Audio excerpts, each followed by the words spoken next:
Alors je reviens sur l'histoire du tarot.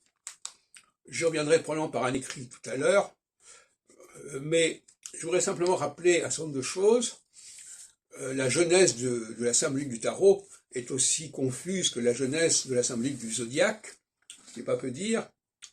Et il faudrait rappeler que le tarot est à la fois inspiré par certaines images du calendrier des bergers, les images de l'enfer, la fameuse roue qui tourne comme ça, la roue de fortune, on la retrouve dans le calendrier des bergers pour la roue de l'enfer. Il y a le personnage de la mort, évidemment.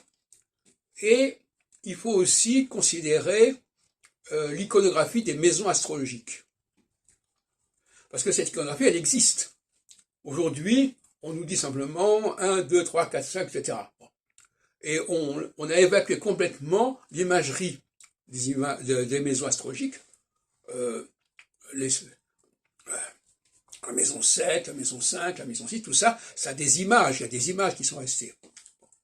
Elles ont disparu, et on les retrouve en grande partie dans le tarot. C'est ça que j'ai déjà montré. Je vous rappelle d'ailleurs mon ouvrage sur ce sujet, sur lequel on reviendra.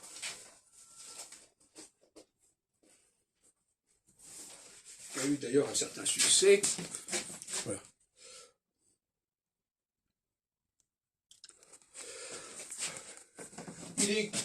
Le rôle de l'historien, c'est de s'attaquer au syncrétisme. Le rôle de l'historien, c'est de montrer que des ensembles qui se présentent comme d'un seul tenant, en réalité, ont plusieurs sources, ont plusieurs origines, sont composites.